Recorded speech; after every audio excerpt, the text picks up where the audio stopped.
Okay, good afternoon, everyone. Thank you for joining APNIC members meeting. I believe you have a very impressive discussion and a lot of discussion information sharing during this week. And AMM is most critical section for the APNIC because we need to update what we have been discussed and reach consensus for all the 6 discussion, and also try to report to our community member what we did for the APNIC for the few months ago. And initially, I tried to introduce our East Executive Council member, and starting from myself. I'm Kenny Huang, Chair of APNIC Executive Council member, and I'm from Taipei.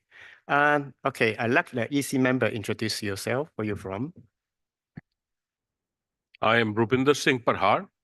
I am from India. I am the secretary of the board. Hi, this is Yoshinobu Matsuzaki, or Maz, from Japan, treasurer. Thank you. Hi, this is Vincent Atienza from Philippines. You can call me Achi. Hello, this is Kems from Singapore. Hello, I'm An Lei from Beijing, China. Nice to meet you all. Thank you. Hi. Hi, this is Shuana Samir from Bangladesh. Kia ora. Okay, thank you, everyone. APNIC Executive Council represent your interests, so you are free to talk to any of us. We are happy to listen from you and share with you about the activity happening in the APNIC.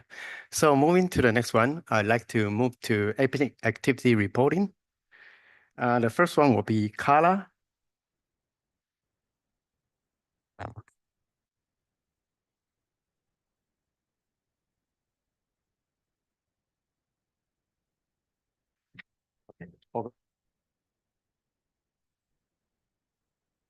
Kia ora.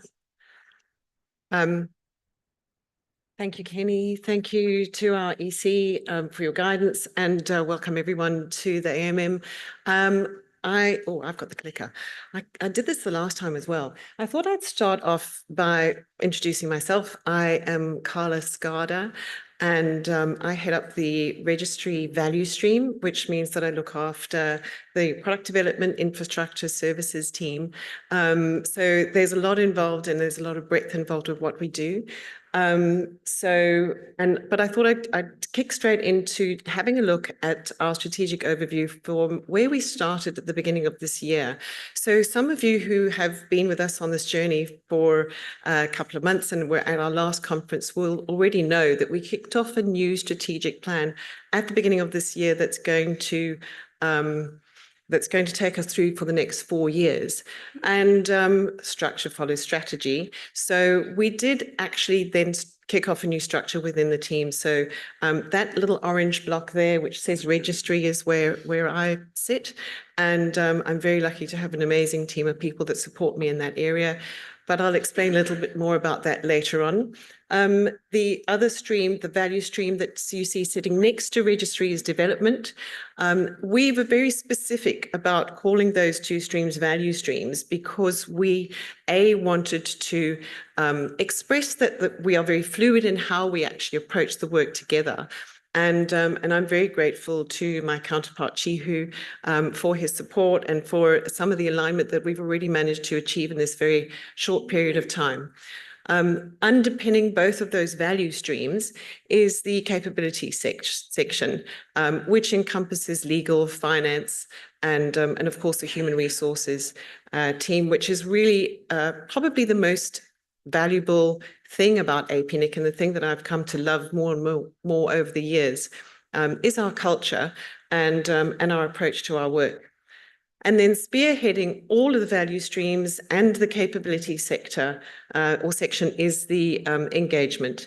And Pablo, again, you'll hear from him a little bit later, is the one that really causes us to, or creates a pathway for us to move forward into the future.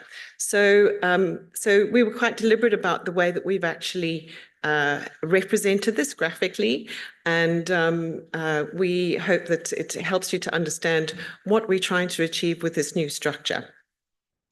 So you will hear more from each one individually. So I'm just going to kick straight into talking about the registry. And it occurs to me again that at the last conference, I was wearing a bright pink shirt and it clashed with the orange. So ta-da. Anyway, it's as close as I can get.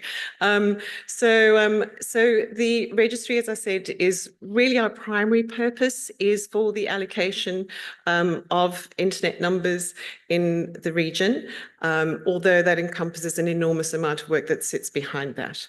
So starting off with the resource delegation, we've seen a little bit of a slowdown this year. It looks like there's been a slowdown, but that's mostly because we've seen that there's a lot more activity in the transfer market and the mergers and acquisitions market. So our net growth has been lower than what we'd originally anticipated, and certainly lower than last year on both IPv4 and IPv6. This isn't an area of concern. We're quite comfortable with what's happened there, but it's just interesting observation. So at the same time, ASNs, for those of you who haven't been on the journey with us, that big spike in the middle was a delegation of a big block of ASNs that went to one of our CONFED members in China a couple of years ago.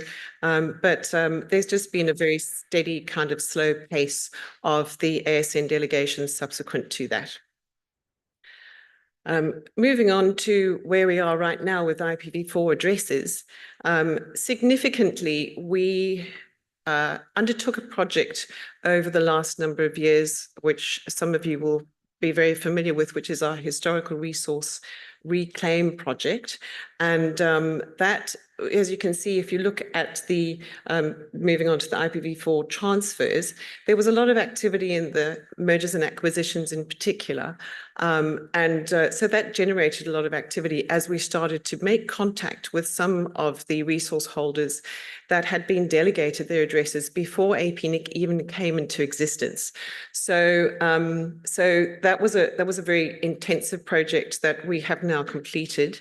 And I really want to thank the community for their support getting through that project over those last number of years. So what has happened as a result of that, which is now moving on to the graph that you see, I just need to make sure I'm on the right side, the IPv pool graph, there's been a bump in the availability of IPv4 as a result of that project. So there was a big chunk of address space that we reclaimed at kind of the middle of last year. And that's now subsequently been released into the pool. So we're looking a lot more healthy. And we are, I think, one of the only RIRs apart from APNIC that actually still has IPv4 space to delegate. So we're in a really fortunate position there that we're not having to maintain lists of people waiting for IPv4.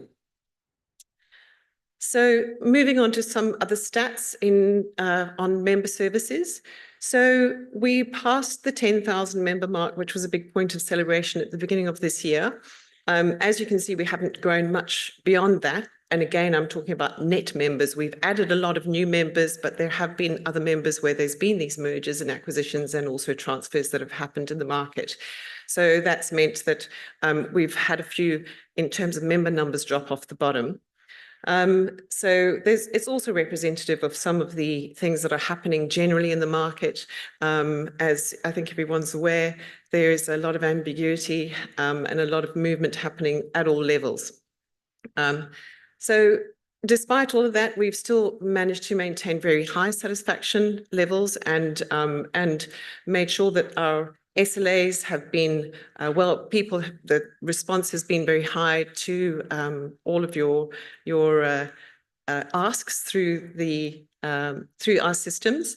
And I'm very pleased to say that we've had over 1,500 feedback items that we've received, again, from the community. This is really about how we can improve our products, how we can improve our services to you. Of those, we have already actioned 81% of those that are actionable. Some of them were just really commentary and others were things that we can actually put into place. Some of them represent more longer-term projects, and we will continue to do that. But it's something that I said during the products and services session. We really value your feedback. It's not only the policies that give us direction in how we approach our work, but it's also your feedback on how you're interacting with our products and some of the things that you'd like to see us continue to do. So there were 336 user engagements, 28 member engagements, 131 touch points. There's a lot of interaction with the community. And again, we're very grateful and very mindful of the ability to get out there and really understand the context that you're working in. We also have had some ongoing improvements and developments of our relationships with the NIRs, again, very important part of our community. And not only have we renewed the MOU with APNIC, but we also have monthly meetings with the NIRs. We've also visited a number of the NIRs earlier this year. So that's, again, something that's important for us to do on an ongoing basis. Last point on this slide is the responses to the survey. So you'll hear a lot more about that later on today. Brenda's going to give you a full report. This is an independent survey that's conducted by or on behalf of the EC, which supports the other feedback that we get from you. So this is just to make sure that we aren't acting on some kind of confirmation bias, but it is something completely independent. Now, it's a long survey, so for those of you who participated, we do really appreciate, we don't underestimate the effort, but we definitely do appreciate your response to that survey. Policy development, we have already gone through most of the proposals that reached consensus at the last meeting at APNIC 57 have already been implemented, except for the Prop 154, which is in the process of being completed now. We had a couple of policies that were submitted during this conference, during APNIC 58. None of those reached consensus. One of them was withdrawn, and one has been returned to the mailing list, or that's going to need some more discussion. But it's, again, really helpful to see that we've got some new voices coming into the policy discussions. So we'd like you to keep doing that. That's really great to see that we had one coming from one of our ex-fellows from Bangladesh. So very nice to see that kind of activity. Product development. Now, we've been trying to figure out a way of actually showing you what we're doing in an agile world, because it's not that we kind of plan things and tick them off, and it's that waterfall approach is very much part of our history, and we've now moved into much more agile processes. So what we've tried to do is show you what we've been doing in terms of goals that we've completed, goals that have been deferred, in progress or abandoned, and still some that are pending that we're hoping to achieve before the end of this year. So obviously, as we start work and or as we start doing some exploration, there are some projects that we've realized are not really appropriate for the work that we're going to do, or they aren't going to deliver the value that we originally anticipated. So those are the ones that are abandoned. But I would encourage you, please, to keep an eye on the roadmap. So there is the URL there, roadmap.apnic.net, and that's going to give you a much better sense of what we're doing. That roadmap is directly hooked into our internal JIRA systems.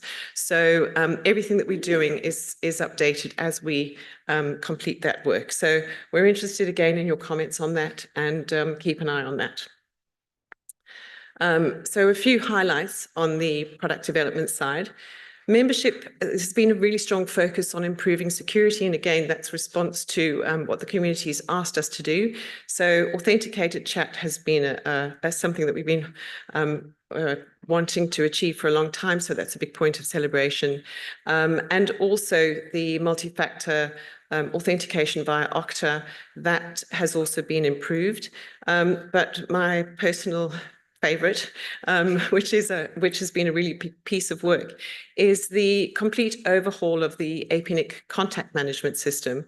So it is definitely much more appropriate for the environment that we work in and the kind of way that I think most people have learnt to interact with systems on a membership basis. So if you haven't had a chance to check it out and to see how we've done that, please jump online and go and have a look at the membership, the products and services session, where there was a deep dive into how that has actually evolved and what that means for you. So it's available on YouTube. Go and have a look at that.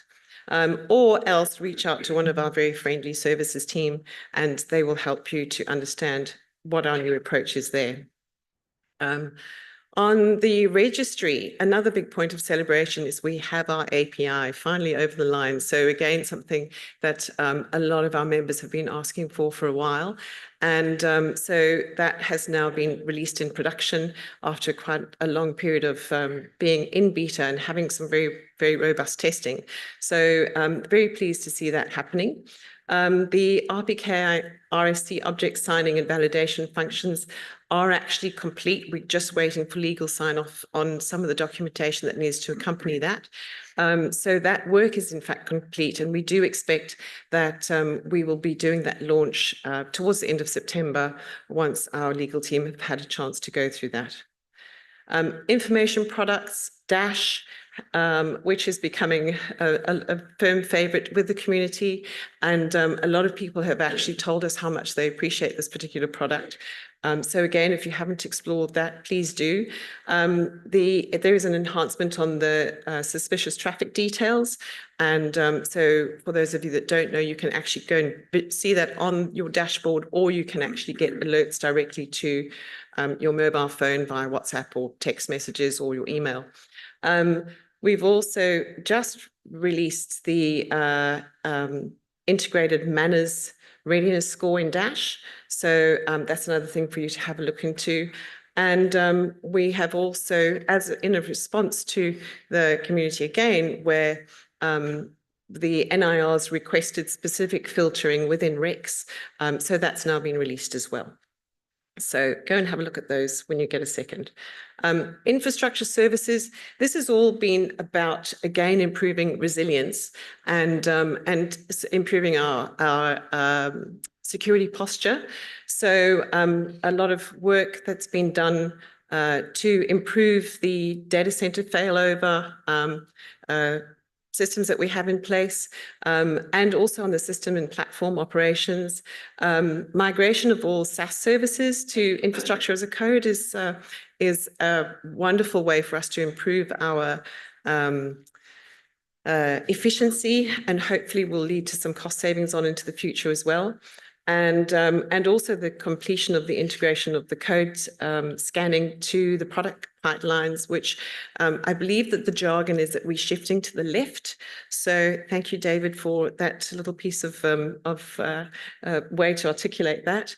But again, really moving forward with making sure that we are more resilient to face some of the challenges that we have in the future and become more efficient. And that is my bit, and I'm going to now hand over to Chi, oh, there he's right there, hiding in the dark. So Chi, who's going to take you through the development section. Thanks. Thank you, Carla. Sorry, I forgot to wear in green color. The next time I will do it. Maybe someone have to remind me next time. My name is Chiu Chang. I'm the Senior Director of Development. As you may understand, I'm in charge of the development value stream. And I do work very closely with Carla so that we can provide the best values to our members and community. And the main objective of development value stream is to assist in the sustainable development and growth of internet in our region. In the next 10 minutes or so, I'm going to report what we have done so far this year. And of course, the main part of our work is training. And the branding or the name that we use for our training is APNIC Academy. You will hear more and more about this term. And of course, we'll do a lot of instructor-led training. We have done 104 instructor-led training so far. Some like in person, some are online. We did it with NOCs, we did it with NIRs, and we also partner with like Asia Connect to do specific training for the National Research and Education Network community. And we also, of course, have new content, like the latest one is network automation. We did the workshop the first time in APNIC, and also this time in APNIC 58 Wellington. And we also took the opportunity to train the trainers because this is a new course. We need to have more trainers to get trained so that we can have more trainers to help do this workshop. And we also partner with like KDDI Foundation, APT to do training in various places. Some actually would bring us additional funding, which is very, very useful to us. As I mentioned, we also do online training. Like we did 20 online open tutorials, open to everybody. And of course, the important part of the training would be content. As I mentioned, network automation is the latest course that we have developed. And one of the important part of our training is the practical part. So virtual labs is for that. And we have developed like quite a number of new virtual labs on our platform. And one new feature on the virtual labs is share labs. In the past, all the labs would be used by only one person, but like with the share lab feature, multiple people can do the lab together, which is a big improvement. And we also have done some minor updates to like small updates to like BGP and IPv6 training. Of course, we will have staff to do the training, but we also engage with community trainers to help us to do training together. So that like, especially on maybe the local knowledge, the local language side, with the help of community trainers, I think, the outcome would be much, much better. And we now have like 33 volunteering community trainers and 10 retained community trainers on our roster. We have some statistics on the right. Some would cover the instructor-led training. And of course, another important part is the self-paced training, because people can actually do the training on demand, at their own pace. Sometimes it's hard to ask people to like come to our training for 3 days, 4 days, 5 days consecutively, because they have like their full-time job. But like if they want to do the training at their own time, at their own pace, they can like use our platform to access the self-paced training. Some statistics are on the table on the right. You can have a look at it. To support all this training, we also have our own product. We call it Academy product, and we continue to develop the product in order to provide better features and functions. So far we have like done a lot of changes to the virtual labs, not just about the content, but also about the feature functions. I mentioned about the share labs, which is a very, very good development. Another part is the optimization. Our labs are like on the cloud, and as you understand, cloud charges by usage. And after we have done optimization, the usage charge become like much, much lower. So it's actually a very, very good development, thanks to the team.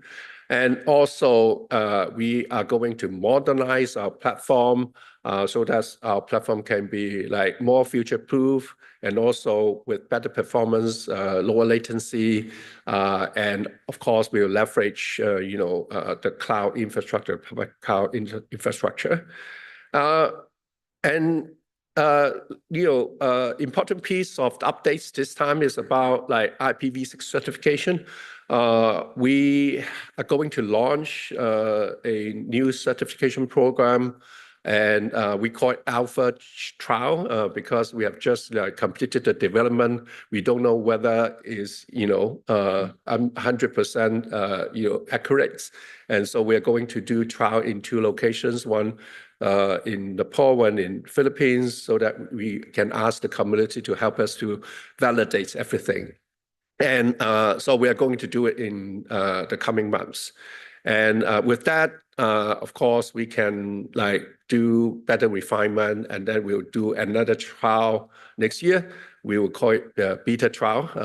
After the beta, of course, we'll go into production. And then, when we go into production, we can be sure that, things are like, in good shape. And availability side, 100% so far, fingers crossed, hopefully it can stay that way. In addition to the training, we also do community support. Specifically, we do support the NOx events, like peering forums and NRANS events. So far, we have supported 25 technical community events, security community events, including 12 NOx. We supported the sponsorship, speaker training, even like sometimes we'll provide Zoom accounts or like Kahoot accounts for people, to make use of. And we are also glad that we have supported the establishment of Timor-Leste NOC, TL-NOC, and we are the founding partner. I hope they can continue to build the community locally in Timor-Leste. And for security side, we support 13 events, and we have done cert support for Bhutan, Sri Lanka, Mongolia. And like Jamie, one of our security specialists, is helping with APNIC Security Working Group as the chair, and so as to ensure that there's continued engagement in the community. And we also do a lot of training for the law enforcement agencies. As you may understand, law enforcement agency may not understand internet too much, and then they may do something wrong, and so it's very important to help with them on the knowledge side. So we did it in like Hong Kong, Philippines, and Pacific Islands. On the HoneyNet side, is for gathering intelligence threats. And this is, the work of Atlee. In the past few months, he have already installed 100 new honeypot sensors. And with that, in fact, this is an important feat to our dash services. And we, of course, also do some threat sharing events as well. We support a lot of technical assistance, deployment support for the IXP. So far, we have supported 7 IXPs, internet exchanges. As you may know, setting up internet exchanges technically is easy, but it's in fact very difficult to achieve what you want to achieve. The key objective is to keep the local traffic local, to help improve the performance, latency, and cost. But sometimes if people do not collaborate, it's actually hard to achieve the outcome that you want to achieve. So we continue to do work on that part. And we partner with White Project and JPIs on the en route deployment. It's not something very easy. So far, we have done 5, and hopefully we can continue to do that. This is for improving the DNS infrastructure around the region. And we also have done a lot of technical assistance work for the members, covering topics IPv6, RPKI routing, BGP, etc., etc. These kind of support should be valuable to our members. The the last but not least, this is the work under Jeff. Of course, he's our superstar. He has done 22 presentations at technical events, 21 blog posts, 8 podcasts. On the research side, he continued with IPv6, RPKI, DNS adoption, BGP growth, DNS over HTTPS, measurement, large responses measurement, quick measurement, and a collaboration with like Manners on providing like routing data, collaborate with ICANN on the DNS measurement and Cloudflare on the DNS measurement. That's all I have. I'll hand it over to Pablo.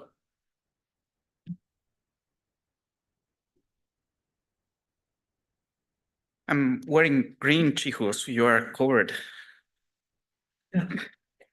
I'm going to talk about engagement. We take at the heart that we are an enabler across the APNIC organization and an enabler of the community. Our focus is to coordinate representations by the Secretariat and to facilitate community participation, like hearing conferences, mailing lists, as fellows, governments coming here. Click. Okay. This slide is about APNIC's engagement with the community. Our approach is not driven by the events we attend, but by how we can support the organizers and the attendees of those events. So that's why we emphasize more engagements rather than events. And up until the end of July, from January to July, we have completed 297 engagements. About half of them have been done remotely, but the other half, about 160, have been in person. The majority of our engagements, about 35% of the total, are training. Chihu talked a lot about those events, also on security. But the thing I would like to emphasize are the engagement with the NOGs and network operator groups. There are new NOGs, for example, in Pakistan. Afghanistan is doing monthly webinars, which is a great thing. There are also revived NOGs, such like TWNOG. So we have supported and attended 22 of them, and that has become our third most frequent engagement during this time. I'll talk about very quickly our dear blog. It receives in excess of 1 million viewers a year. So it's a beautiful platform for operators and researchers, part of the community, to showcase their work, to share information. And we complete the blog with the Ping podcast with 2 episodes per month. It dives deeper into different subjects, and it has reached about 10,000 impactful plays per month. So we're very proud about that. Conferences. We had a good Apricot in Bangkok with very good participation of about 855 participants from 54 economies. For this conference, APNIC 58, the latest news is that we reached 359 in-person participants. Collocation is really good. So the Pacific IGF happened with almost 100 participants. There are other side events with focus on the Pacific, including CCTLDs and some development donors. We're very happy when these collaborations happen and we can collocate. It brings more participation. We also had a next generation program in partnership with business events here in Wellington that brought participants from local universities and youth associations. We're very, very happy with that. So I'll talk about participation, and it will be about our fellows. We had 761 applications for being a fellow here. And we only were able to support travel for 26 participants. 2 withdrew from the 28 that are here in the slide. So clearly, there is more interest in the community that we can support, and we want to increase capacity in that through partnerships with other organizations and all means possible.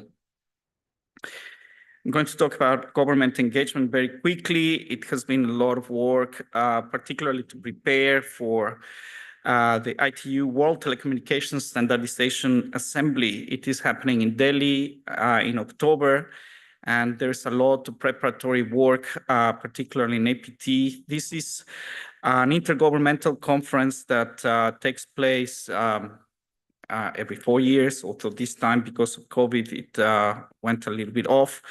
But it's the multilateral arena, ITU and APT, where we build relationships with policymakers and regulators of the region.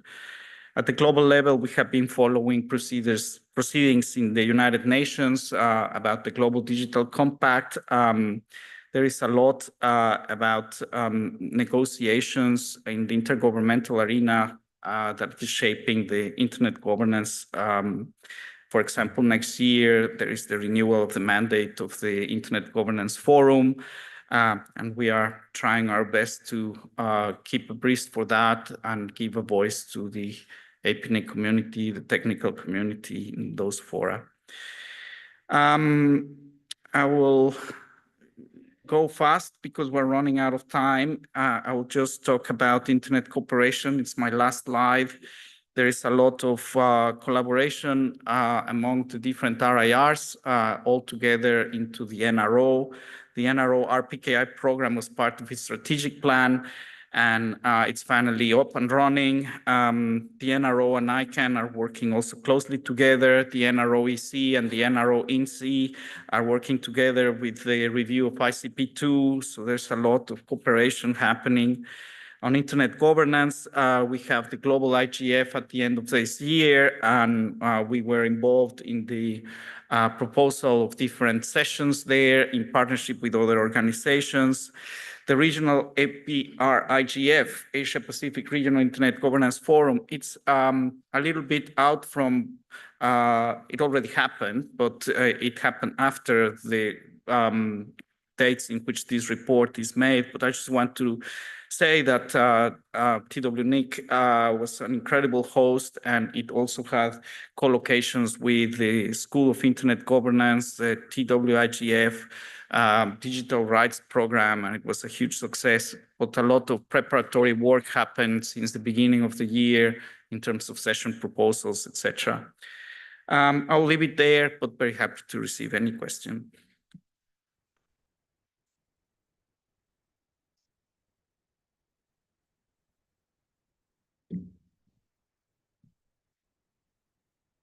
Thanks, Pablo. We are running out of time, so I'm going to be fairly fast. The last part of the presentation that I'm going to talk through is capability. So this covers all of the operational areas that underpin the organization, so finance, legal, HR, internal IT, and more. I'll quickly run through some of the highlights of what we have been up to over the past 9 months. So we on the slide here, it says we're preparing for our audits for our ISO 27001, which is the Information Security Management System, and ISO 9001, which is Quality Management System audits. We actually have passed those, which is fantastic. So well done to all the teams within the company. We continue doing our data warehouse development work. This is bringing all of our information into the one area, so we are not tied to any one vendor for all of our various systems. That continues. The audit of the financial accounts was completed, which is great at the start of the year. Well done to the finance team for a successful audit. We have been also working on our investment management. A tender process has begun there, working with the EC on looking at our investment manager who basically manage the funds in our reserve for APNIC, and that process will be completed shortly. And the new manager should be in place by the end of the year. The other thing we've been working on is our in-house travel management. We have basically decided to bring all of our travel management in-house for cost savings and efficiencies. That process has actually now, well, it's virtually completed. All of the travel for this conference was managed using it for APNIC staff and our fellows. And so we are pretty confident that that will be completed very, very soon.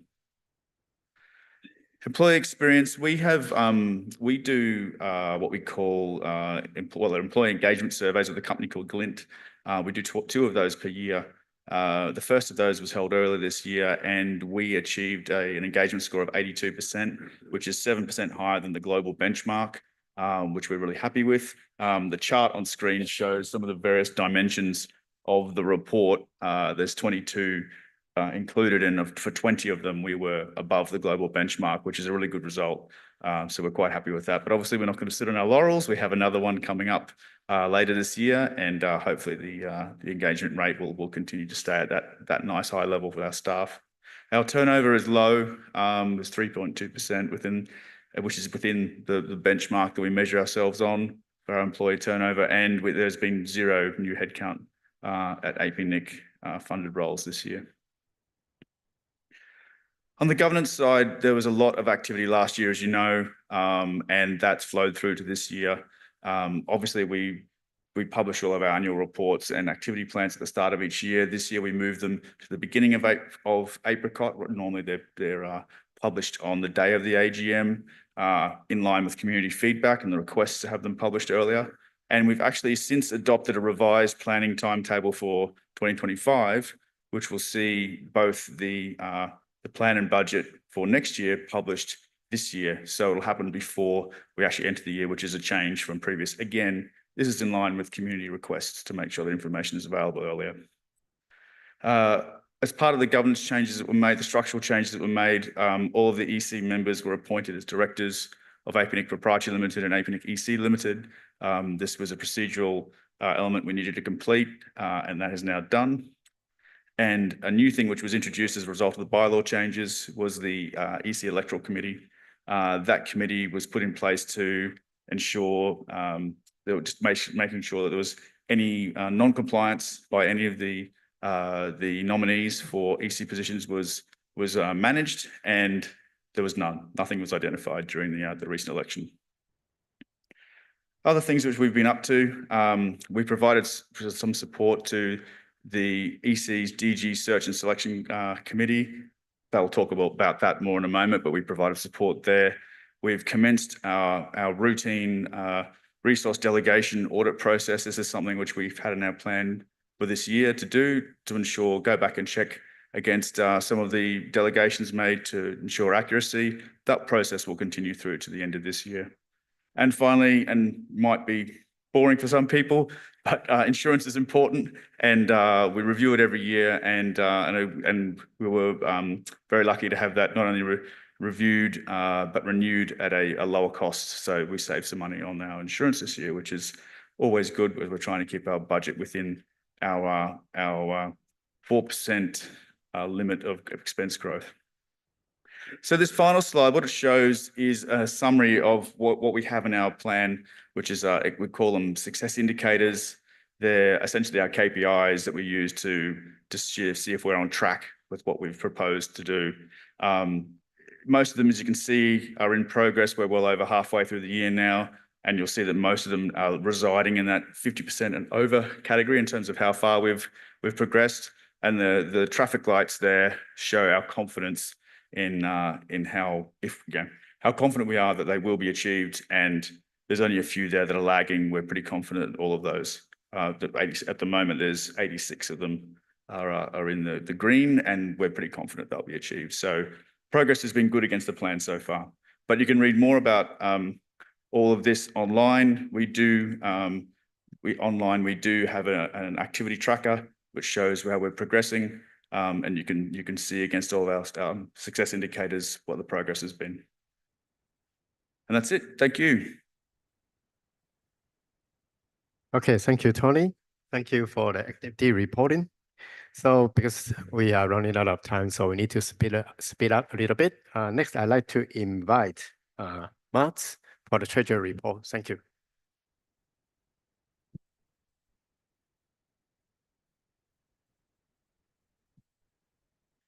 Okay, So last time I realized I needed this one to read out numbers. This is my first time wearing glasses on stage. So this is Yoshinobu Matsuzaki. Yeah, I'd like to deliver our treasurer's report.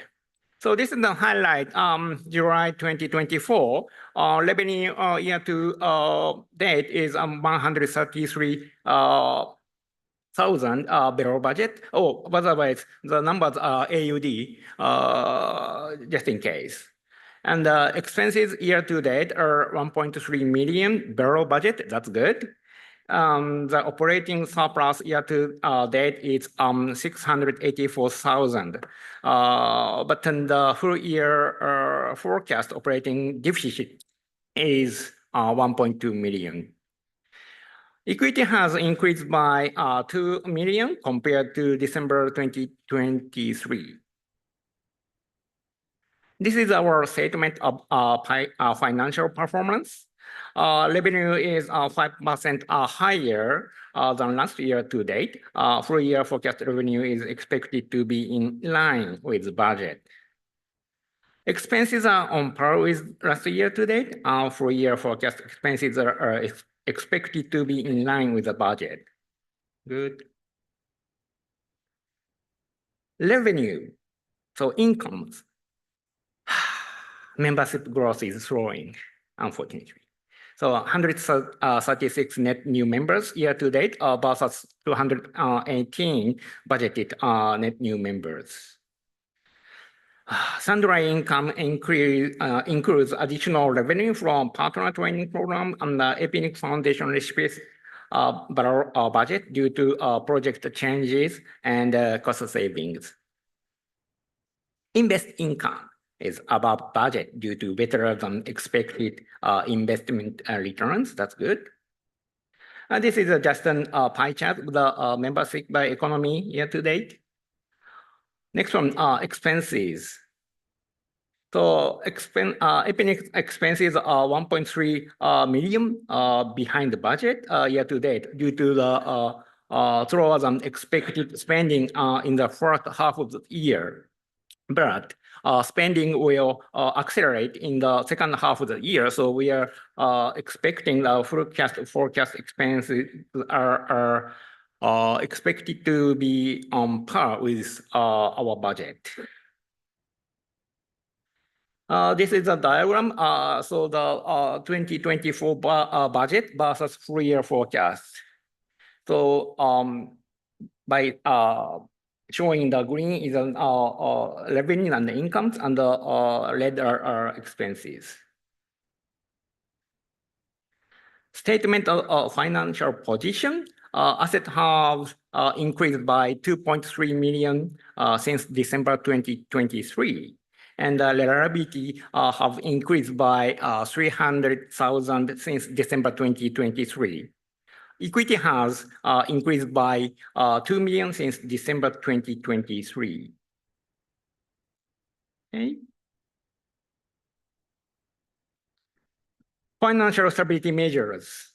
So the year to date, financial stability measures is 17.3 months. That's good. But the full year forecast financial stability measure is 14 months because we have more spending coming in this second half of the year. Capital expenditures. We have equipment and the softwares. Capital expenditure includes renewal of our laptops and servers and switches. Full year forecast is expected to be lower than budget due to deferral of equipment purchases and the savings from conference-related equipment. That's it. Do I need to take question now? Or? No, we'll leave the QA later. Okay.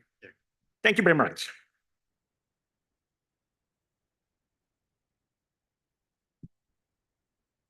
Okay, thank you, Mats. Thank you for your treasury report. Later, we still have open mic, so I'll leave a quick question to the open mic.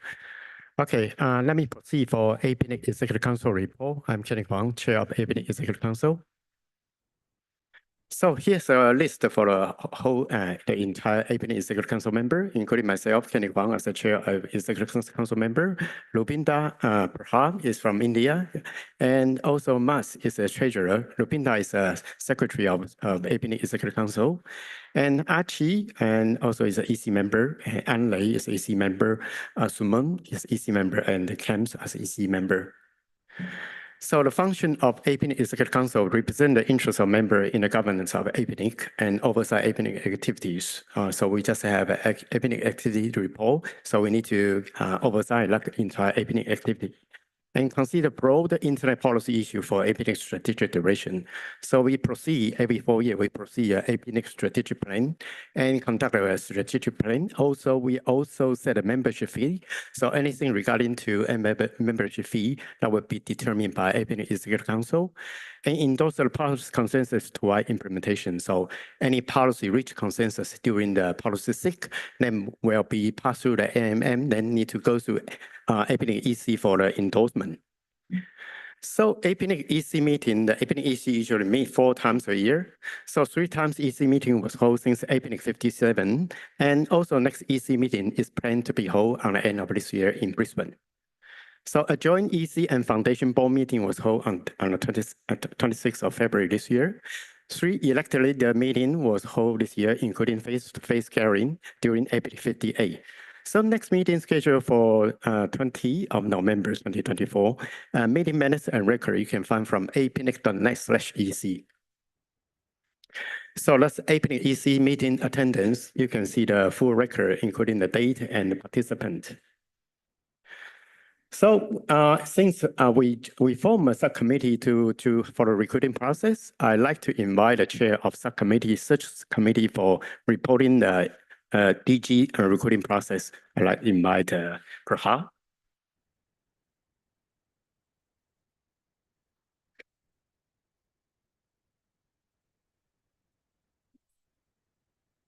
Last year in November, Paul had expressed his desire to resign from as the DG of APNIC.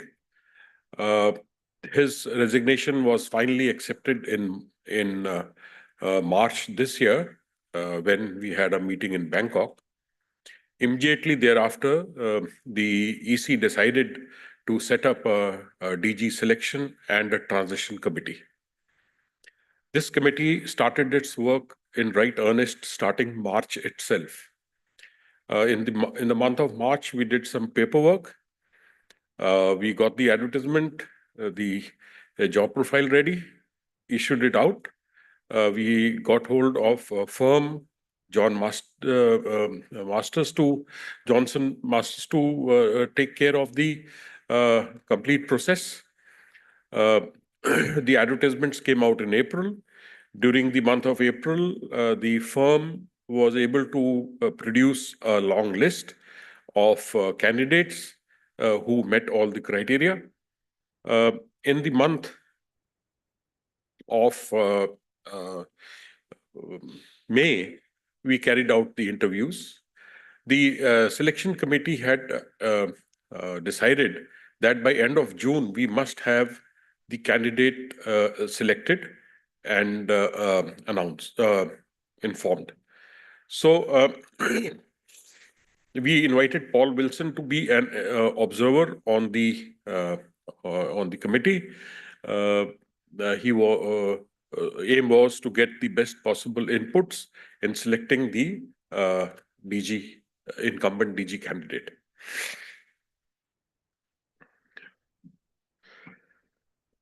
The full EC selected the final candidate after considering subcommittee's recommendations. Jia Ronglo appointed in July following due diligence and negotiations. Jia Rong will commence his role in APNIC as the APNIC Director General with effect 1st October 2024. The committee will monitor the progress and ensure a smooth transition. In EC, we thank all those in the community who participated in the process, as well as from staff who are involved in a range of meetings, as well as my colleagues from the EC. From March onwards, they were constantly on call for various issues concerning this committee. My thanks to them.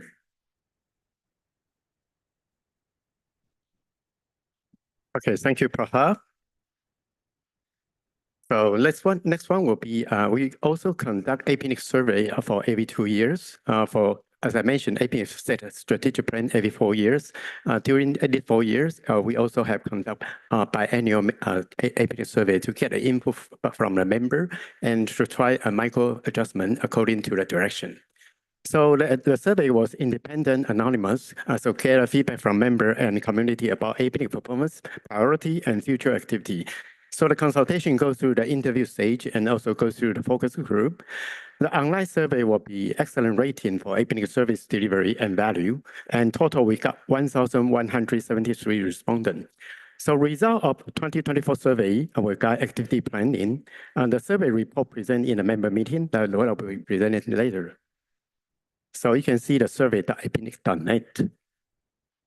So APNIC policy endorsement, the APNIC review and resolved to endorse 2 policy proposals that reached consensus in 2024. Proposal 154, resizing IPv4 assignment for IXP. Proposal 156, assignment of temporary IP resources. So thank you for your active participation and contribution. I think that's the credit belongs to the whole participant.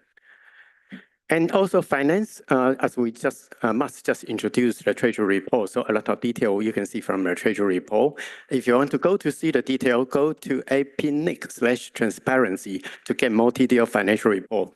So overall member growth below the budget assumption until end of July, 10,080 members, 10,080 members in 53 economies. So congratulations. 2024 full year forecast operating deficit is Australian dollar 1.2 million. So forecast operating deficit on track with approval budget. Full year forecast net deficit will be Australian dollar 137,000 after gain on investment portfolio of 1.4 million. So activity planning and budget for 2025. All the planning and budgeting has been brought forward. So final plan will be released by the end of this year. So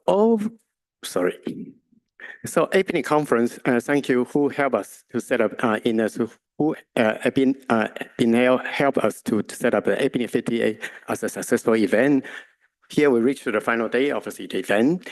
And APNIC board recently announced the APRICA 2025. That means APNIC 59 will not proceed in Dhaka. I apologize for the people from Bangladesh. And so the new location will be announced in the coming months.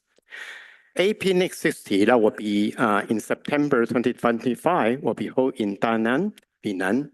So just prepare for it. Next year will be in Da Nang. So member feedback, as I mentioned, we welcome all kind of feedback, all kind of suggestion and question from the member, stakeholder, and other with interest in APNIC. So we can at least you can go through the different kind of channel. APNIC submission via my APNIC, and also contact phone on my APNIC website, or either during the APNIC conference, you can just grab any EC member to discuss anything you want to share. So either go to apnic.net/EC. So just like a help desk. That's the entire EC. So that will be end of my presentation. Thank you very much. Here we go to the open mic. If you have any question regarding to APNIC activity, APNIC treasury report, or APNIC EC report, welcome, go to the mic, stand before the open standing mic and share your name and your affiliation. Thank you very much. Yeah, please share your name and affiliation if you any. Okay. My name is Jirayut Dinongkai, and I'm the APNIC fellow from Laos. And I have a question regarding to APNIC conference and activity. So as the report that with the growing success of APNIC conference, event, and academy and more. So I want to ask about the future plan. So how does APNIC plan to further expand and diversify about participants from diversity group like women, youth, and other unrepresented group or even like people from other industry, not only from the internet industry. So what is the future plan of APNIC? You mean the future plan regarding to the conference, the location of the conference, or any detail? I mean it's in for the future plan of every activity like conference, event, everything. Okay, that's quite a lot of topics. I simply just introduced we running twice a meeting, a physical meeting for APNIC conference. One is in September, one in February, co-hosted with APRICOT. So basically, during the conference, we will proceed all the regular business, such as policy 6, corporation 6, and NIR 6, things like that. So that will be quite standard format for the APNIC conference. And go through the conference, we collect the feedback from a member and consolidate to see whether we have consensus on particular policy. So that will be the very standard format. Regarding to the decision of the location, we have site selection committee to doing the site selection. So probably didn't go through that detail over here. You can, afterward, you can get information from website or contact APNIC. Anyway, thank you very much. And next one. Hi, I'm Carl Kloppenborg from Reset Data Australian Economy. 2 points I'd like to float to the EC and to the community in general. RIPE, NNC and LACNIC Board of Directors and Executive Council share the EC term of 3 years. I'd like to propose that we extend the EC term to 3 years for the APNIC EC Council. The reasoning for this is that there is a lot of policy that takes multiple years to implement and to see the effects of, and I think it would be beneficial to fall in line with those other EC/Board of Directors. My second point is that I would also like to propose term limits towards the EC so that whilst these term tenures are longer, we have the ability to cycle members and give more opportunities to the greater community to serve on the EC to help form function. Right, thank you. Your comments are very well received. We'll definitely put it into consideration. Thank you. Any other comments, suggestion, question? Please stand before the mic. Okay, right, thank you. Jonathan. Jonathan Brewer, New Zealand, APNIC member. At the last meeting, I suggested that we have some independent directors appointed to the board and that might help out with diversity. I don't see any diversity, gender diversity on the board right now. I think we need to get there. Thank you. Thank you. Your comment are definitely quite well received and is also very valuable input. We try to figure out how we can do. Okay, I think that's a very important issue as well. Actually, we keep receiving similar feedback from the community member, and we can discuss this a little bit to see how we can make a change. Thank you very much. So finally, any other question? Hearing none, I'd like to invite Brenda to give us the APNIC survey report. Thank you very much.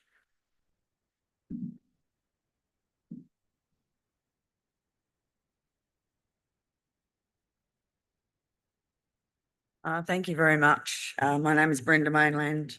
I'm from Survey Matters. We conduct the APNIC surveys every 2 years. So we're an independent researcher and we've been working with APNIC since 2016. I'm aware I'm standing between you and a break, so I'll try and go quickly.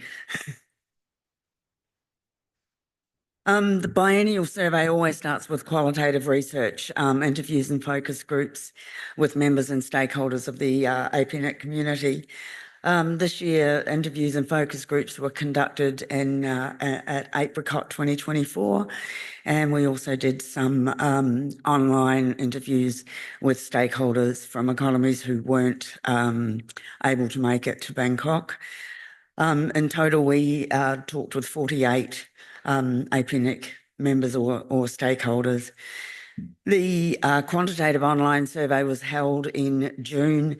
We received, as you've seen before, over 1,100 responses. Most of the participants were APNIC members, 8% from NIRs, members of NIRs in the region, and 14% were from other stakeholders.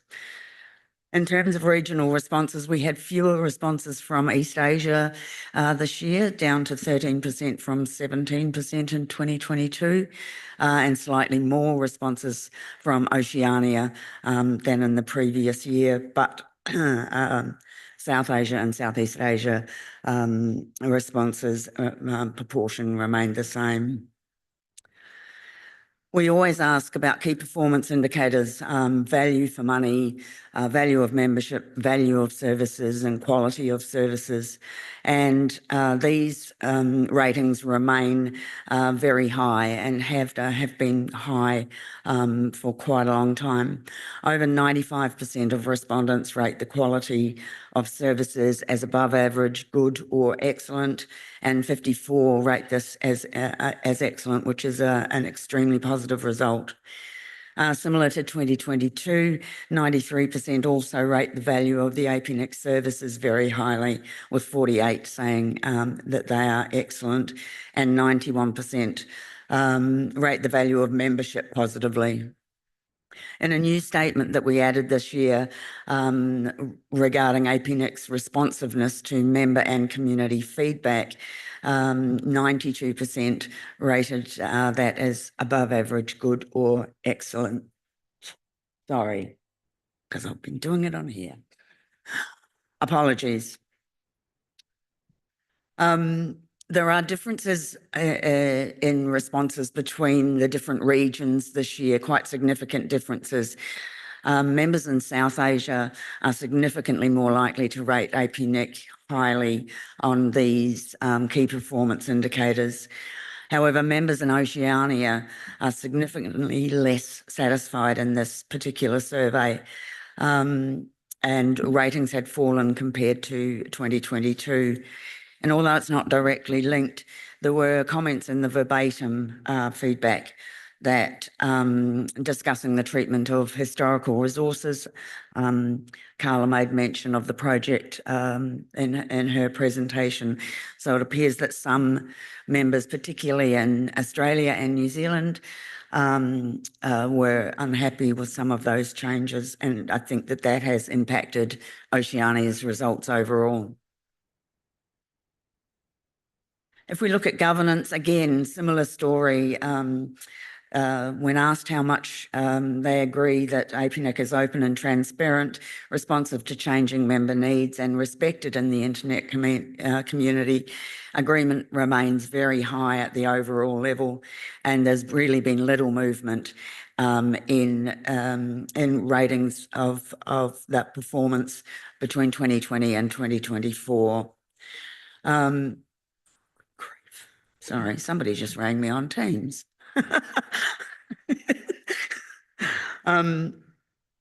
We added 2 new questions in this survey about the changes to the APNIC bylaws, which have been spoken about here today as well. So one, whether was testing satisfaction with those changes, and secondly, whether members and stakeholders thought that, APNIC members thought that the EC election process had been improved as a result.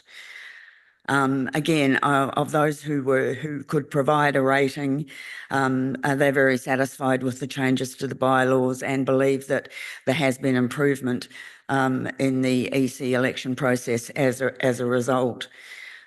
Southeast Asia and South Asia in particular are significantly more likely to provide a positive response. East Asia respondents and respondents from Oceania are more likely to provide a neutral rating, with 24% from East Asia and 27% from Oceania providing a neutral rating to these statements. This year, as well as canvassing member and stakeholder perceptions of the performance of APNIC, we also wanted to test the value that was provided outside of APNIC's core activities of registry and resource allocation. So we asked in both the interviews and in the online survey for respondents to think about the value that APNIC provides outside of resource allocation and registry services. And as you can see here, over 2/3 say that building technical knowledge and capacity in the region through the APNIC Academy is a very valuable benefit to the region. Encouraging members to share knowledge through events, collaboration and facilitating networking amongst the community is also valued by 43% of members, and the work that APNIC does in helping to improve internet infrastructure through deployment support is another valuable activity. Working to defend the global internet registry system is important to 38% of respondents, but members in East Asia and Oceania are significantly more likely to say that this is an important activity outside of resource allocation. And almost 2 in 5 respondents value information and latest research and industry trends. So just an example of a comment that was made in the verbatim: APNIC's training, capacity building, community engagement, including sponsorships, fellowships and other internet community events, is such an important part of the APAC internet ecosystem. We also asked about participation in the various APNIC community activities. And as you can see here, 15% of all respondents are actively involved in the APNIC community, with South Asia and those in less developed economies, again, significantly more likely to be taking part in those activities than their counterparts. Another 40% are aware of the activities and participate occasionally, while 24% are aware but don't take any part. Respondents in South Asia, again, are significantly more likely to actively participate, while those in Oceania are the least likely to participate. Similarly, in less developed economies, 27% of respondents from those economies take an active part in the various APNIC engagement and community activities.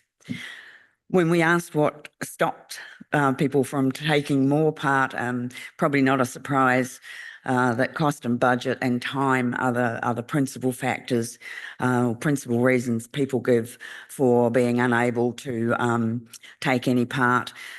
Although around a quarter of respondents said that they didn't know enough about the activities, so perhaps indicating a little bit more promotion and education may encourage more participation. We always ask about the strategic challenges that are facing executives of organisations answering the survey, and then the operational challenges that they face. And overall, internet security remains the biggest challenge. 16% of those in executive roles rank this as the number one issue, up from 12% in 2022. And in fact, 2 in 5, so 40% of executives have internet security risks in their top 3 challenges. Cost control of hardware, software and network investments is another significant concern for 15% of members, and that rises to 41% when looked at in the top 3 ranked issues that are concerning them. And although compliance with regulatory requirements rose significantly to 14% ranked as number 1. When we looked at it across the top 3, it sits where it always has, at around 20%. Attracting and retaining suitably qualified technical expertise has fallen from as a primary challenge or a number 1 ranked challenge. However, still a significant issue for over a quarter of survey respondents. Similarly, when we look at the operational challenges, internet security risks remain the primary concern amongst the survey respondents. and that hasn't changed since 2022. Costs of operations, networks and systems has gone up slightly as a concern, and 42% of respondents ranked this in their top 3 challenges. And again, similar to the executives in the strategic challenges, skill shortages are of concern. In light of IPv4 shortages, we also asked new questions in the survey about how members were mitigating the mitigation strategies they were using to combat IPv4 shortages. And a majority of members are either deploying NAT or IPv6 or finding more efficient ways to use IPv4 in their networks. 15% have purchased IPv4 on the transfer market or are leasing additional IPv4 address space to combat their issues. But 15% already have enough IPv4, so strategies to manage the shortages are not an issue for 15%. That actually rises to 33% of survey respondents in Oceania, largely driven by Australia and New Zealand, who make up 2/3 of the responses from Oceania. As a result of members in Oceania having enough IPv4, they're not taking any other actions to overcome the issue at all. In contrast, members in East Asia are significantly more likely to say that they lease IPv4 addresses than their other regional counterparts. 27%, over a quarter, are leasing addresses, and 21% of those in less developed economies have purchased on the transfer market. So with the scarcity of IPv4, an increasing issue for many, IPv6 deployment status was, am I over time? No. Was canvassed. So you can see 52% of the community or the survey respondents have deployed IPv6 in their networks, and that rises to 64% in East Asia. The drivers of adoption are really to benefit their operations and take advantage of technological capabilities, whereas the barriers to adoption are largely survey respondents not seeing the business need to do that right now. Finally, we asked about the training considerations to provide APNIC with a way of understanding, what is most important when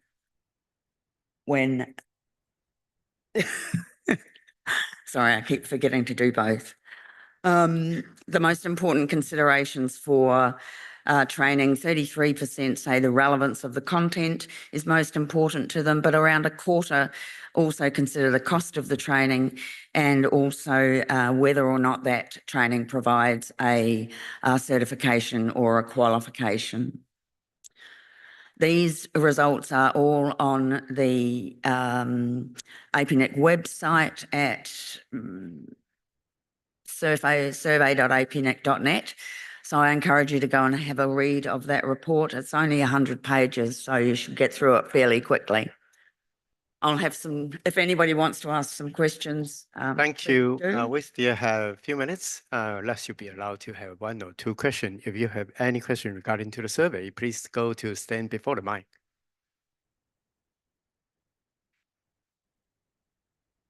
Yeah, sure. Thank you. Brenda. Hi, I'm Badrika from APNIC. I've got a question on the Zoom chat from Anupam. From the Treasury report, it is difficult to understand the nature of the deficit, whether it's a cash deficit, which is very concerning, or it's a book deficit because of depreciation and other non-cash expenditures. As such, this is my request to the EC to publish a cash flow statement in line with the Australian Accounting Standard 107. Okay, Ross, thank you. And can I have our treasurer to respond to the question? If any detail, sorry, Nathan, can you help? Thank you. It's Nathan Harvey from APNIC Secretariat. So just in response to that, the first question was, is it a book deficit or is it a cash flow deficit that's reported, excuse me, in the management accounts? It's a book deficit, which includes non-cash items like depreciation and the like. We do produce a cash flow statement every year in our audited annual financial statements as a part of the audit process under Australian accounting standards. So that is reported once a year. We don't report it every month in the monthly management accounts. Okay, right. Thank you. Any other question?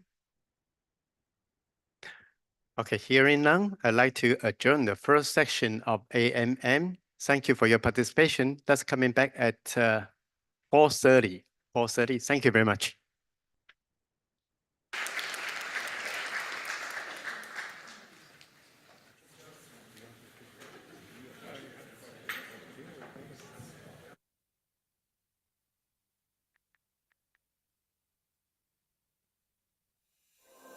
There is only one of you, only one of me.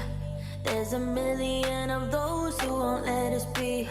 But they're not gonna see me bleed. Cause baby, I got you. I've been beaten to the ground, dragged across the dirt. I've been scared to live cause some people never learn. But they're not gonna watch me burn. Cause baby,